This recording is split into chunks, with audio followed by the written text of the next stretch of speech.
Bismillah, alhamdulillah, nahmaduhu wa nasta'inuhu wa nastaghfiruhu wa na'udzu billahi min shururi anfusina wa sayyiati a'malina, may yahdihillahu fala mudilla lahu wa may yudlil fala hadiya lahu. Asyhadu an la ilaha illallah wa asyhadu anna Muhammadan 'abduhu wa rasuluh. Allahumma shalli wa sallim ala sayyidina Muhammadin wa ala alihi wa sahbihi ajma'in. Rabbi ishrah li sadri wa yassir li amri wa hlul 'uqdatam min lisani yafqahu qawli. Hadirin jamaah salat subuh rahimakumullah. Alhamdulillah, pagi hari ini kita bisa ditakdir kembali oleh Allah untuk bisa melaksanakan salat subuh berjamaah. Mudah-mudahan salat kita diterima oleh Allah Subhanahu wa taala. Amin ya rabbal alamin. Kita lanjutkan nasihat dari Al-Qur'anul Karim, masih pada surat Al-Baqarah. Sekarang ayat yang ke-43. Di ayat 43 ini Allah berfirman, wa aqimus sholata wa atuz zakata warka'u ma'ar raki'in. Allah katakan wa aqimu, dan dirikanlah olehmu sekalian as-shalah, yaitu salat. Di ayat ini Allah menggunakan kata akim. Jadi diksi pilihan kata yang digunakan oleh Allah ini benar-benar kata yang menjadi pilihan, karena punya maksud bahwa aqimu itu tidak seperti af'alu. Kalau af'alu atau af'alus sholat, kerjakanlah olehmu sekalian, yaitu sholat, maka boleh jadi mengerjakannya itu asal dikerjakan. Tapi aqimu, kata para ulama tafsir, yang dimaksud adalah bihuquqis sholat, menjalankan sholat dengan hak-haknya sholat. Haknya sholat itu apa? Kata para ulama, dijelaskan di dalam kitab-kitab fikih, di antara huquqis sholat adalah melaksanakan sholat itu bisyurutiha, dengan syarat-syaratnya sholat, kemudian dengan rukun-rukunnya sholat, bahkan disempurnakan dengan sunnah-sunnahnya sholat. Ini namanya aqimu. Aqimu itu juga bermakna menjalankan sholat sesuai dengan waktu yang telah ditetapkan oleh Allah Subhanahu wa taala. Karena Allah berfirman bahwasanya inna sholata kanat 'alal mu'minina kitaban mawquta. Sesungguhnya sholat adalah kewajiban bagi orang-orang yang beriman, yaitu yang sudah ditetapkan waktu-waktunya oleh Allah Subhanahu wa taala. Nah, ini makna daripada aqimu. Satu, harus memenuhi dari standar syaratnya. Apa syaratnya sholat? Di antaranya adalah bersih dari hadas besar, hadas kecil. Kemudian bersih dari najis, baik itu pakaian, badan maupun tempatnya. Kemudian syatrul aurat, menutup aurat. Kemudian syarat sholat selanjutnya adalah menghadap ke arah kiblat, yaitu mustaqbilal kiblat. Ini diantara syarat-syaratnya sholat. Termasuk adalah qiyam, berdiri bagi yang mampu untuk melaksanakan sholat wajib. Ini juga adalah syarat. Kemudian ada rukun. Rukun pernah kami sampaikan bahwa ada rukun qauli, rukun yang sifatnya ucapan, ada rukun fi'li. Rukun yang ucapan itu mulai dari takbiratul ihram, membaca surat Al-Fatihah, membaca doa tahiyat-akhir sampai dengan bersolawat kepada Nabi, kemudian salam. Nah, rukun yang sifatnya qauli ini tidak boleh hanya dibatin, harus dilafuzkan, minimal telinga kita sendiri mendengar. Ini diantara rukunnya sholat. Kemudian rukun yang sifatnya fi'li adalah gerakan mulai dari qiyam berdiri, kemudian ruku, i'tidal, sujud, duduk, sujud sampai dengan akhir-akhir. Itu yang disebut sebagai aqim, mendirikan sholat atau melaksanakan sholat bihuquqiha, dengan menetapi hak-haknya sholat sesuai dengan syarat dan rukunnya. Nah, syarat yang disampaikan oleh para ulama itu harus ditetapi atau harus dipenuhi ketika kita dalam keadaan normal. Dalam keadaan normal itu artinya ya sehat, ya bisa melakukan dengan baik. Tapi kalau dalam keadaan tertentu, maka mendapatkan rukhsah. Makanya di dalam kajian-kajian fikih ada yang disebut sebagai qasrus shalah, memotong sholat. Nah, qasrus shalah ini tidak hanya dipahami memotong sholat yang awalnya 4 rakaat dipotong menjadi 2 rakaat, bukan hanya situ saja. Tapi dalam kajian fikih, memotong sholat itu juga bermakna memotong yang awalnya menjadi syarat. Tapi karena hal-hal tertentu itu kemudian syaratnya ini dihilangkan.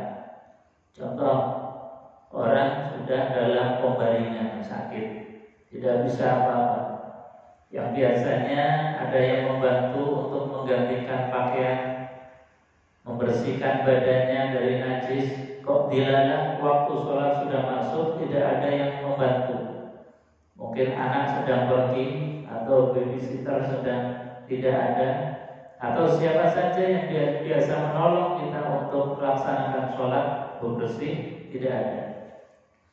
Padahal waktu sholat telah masuk, maka sholat dalam keadaan seperti itu dipotong dari syaratnya. Jadi ya sudah sholat dengan apa adanya, meskipun mungkin pakaian masih ada bercak najisnya atau badan masih ada najisnya, belum bisa untuk dibersihkan, ya sudah menghadap ke arah kiblat kalau bisa. Kalau tidak bisa ya menghadap kemana saja dengan mengucapkan kalimat takbir Allahu Akbar, sholat dengan apa adanya. Nah, itu kalau dalam bahasan fikihnya disebut sebagai qasrus sholat, memotong sholat yang asalnya syarat, maka syaratnya kemudian dipotong, dibuang karena dalam keadaan rukhsah atau dalam keadaan darurat. Apa dalilnya? Dalilnya Al-Qur'anul Karim, inna ma'al usri yusra fa inna ma'al usri yusra. Jadi langsung dari Al-Quran Allah sampaikan ketika engkau terbentur kesusahan, maka langsung dibukakan pintu kemudahan oleh Allah. Nah, ini yang sering kemudian disalahpahami oleh kita. Ketika misalnya kita jenguk orang sakit, ditanya, Pak, Bu, sudah sholat apa belum? Maka kadang jawabannya belum sholat, ini pakaiannya kotor dan lain sebagainya. Maka wajib bagi kita memberikan ilmu ketika dalam keadaan seperti itu sudah sholat saja. Itu namanya qasrus sholat. Nah, qasrus sholat para ulama sepakat bahwa ini adalah sah. Ada ikhtilaf para ulama itu di dalam memahami apakah sholat dalam keadaan syaratnya belum terpenuhi itu harus diulang atau tidak. Nah, ini baru ada ikhtilaful ulama, ada perbedaan pandang para ulama. Contoh misalnya Imam Syafi'i itu memahami bahwasanya orang yang dalam keadaan sakit kemudian qasrus sholat, maka ketika diberikan kesembuhan oleh Allah Subhanahu wa taala, maka disyaratkan untuk qadha shalah.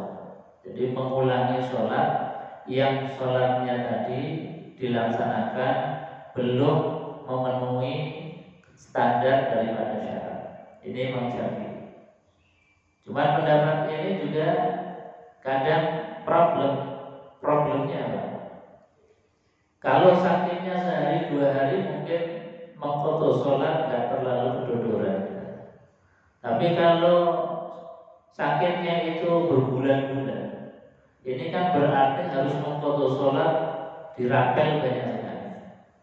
Maka dalam keadaan seperti itu mungkin kita bisa mengambil satu pendapat hukum dari imam yang lain yang mengatakan bahwasanya kalau seseorang itu melaksanakan sholat dengan qasrus sholat karena memang darurat, maka tidak usah untuk dikoto atau diulangi lagi. Nah, ini barangkali pendapat yang meringankan kita.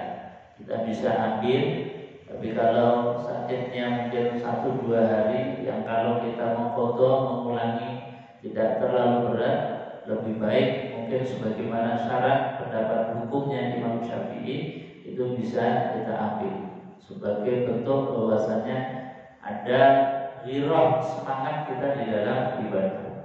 Tapi ketika sholat ditinggalkan mungkin karena sakitnya berbulan-bulan, yang kalau kita mengulang mengkoto itu juga aras-arasan berat, barangkali bisa mengambil satu pendapat hukum yang ringan. Nah, ini diantara makna aqimus shalah. Hadirin jemaah yang dimuliakan Allah, makna aqimus shalah itu juga dipahami oleh para ulama bukan hanya sekedar ketika kita melaksanakan, ketika mulai takbir sampai dengan salam, bukan hanya itu, tapi aqimus shalah itu harus ada asal sholat, bekasnya sholat. Bekasnya sholat itu apa? Di antaranya innas sholata tanha 'anil fahsya'i wal munkar. Bahwa ketika orang itu sholat harus ada bekasnya, yaitu tanha 'anil fahsya', mencegah dari perbuatan keji wal munkar dan munkar. Jadi dalam perilaku kehidupan kita sehari-hari harus ada bekasnya. Lisan dijaga dengan baik, ucapan kita ini harus dijaga dengan baik, perbuatan kita dijaga dengan baik. Nah, itu diantara makna aqimus shalah. Artinya apa? Tidaklah kemudian kita dipandang sebagai orang yang telah mendirikan sholat, manakala sholat kita itu rutin. Tapi nuwun sewu, misalnya keluar dari masjid, lisan kita nggak terkontrol, ucapan kita nggak terkontrol, perbuatan kita ini perbuatan yang tidak terkontrol. Nah, ini diantara apa yang dipesankan oleh Allah, aqimus shalah wa atuz zakat. Dirikanlah sholat dan tunaikanlah zakat. Maka ini 2 perintah yang selalu beriringan. Hablum minallahnya itu harus kencang, khusyuk, hubungan dengan sesama manusia dengan berbagi, zakat, sedekah itu juga harus dilakukan. Warka'u ma'ar raki'in. Nah, kalimat warka'u ma'ar raki'in ini para ulama menjadikan sebagai dalil untuk sholat jamaah. Sholat jamaah yang diperintahkan oleh Allah, warka'u, rukuklah ma'ar raki'in, bersama-sama bareng-bareng berjamaah dengan orang yang rukuk. Artinya apa? Sholat itu memang diperintahkan untuk berjamaah. Ustaz, apakah ini hanya untuk laki-laki? Perintah Quran ini semuanya, laki-laki, perempuan. Nah, itu kan ada hadis yang mengatakan bahwasanya sholatnya perempuan utamanya di rumah, bahkan di rumah di tempat yang paling privasi. Itu sejatinya kalau kita runut hadisnya, hadis itu dalam rangka untuk menjaga kehormatan dari perempuan. Ketika perempuan saat itu dalam kondisi di zaman Rasulullah SAW itu belum aman.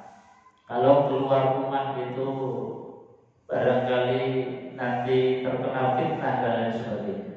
Maka Nabi kemudian memberikan syarat untuk sholatnya perempuan itu di rumah, tapi tidak melarang untuk berjamaah bersama Nabi. Nyatanya istrinya Umar bin Khattab, ketika Nabi itu menyampaikan bahwa utamanya perempuan itu sholat di rumah, itu Umar bin Khattab menyampaikan kepada istrinya.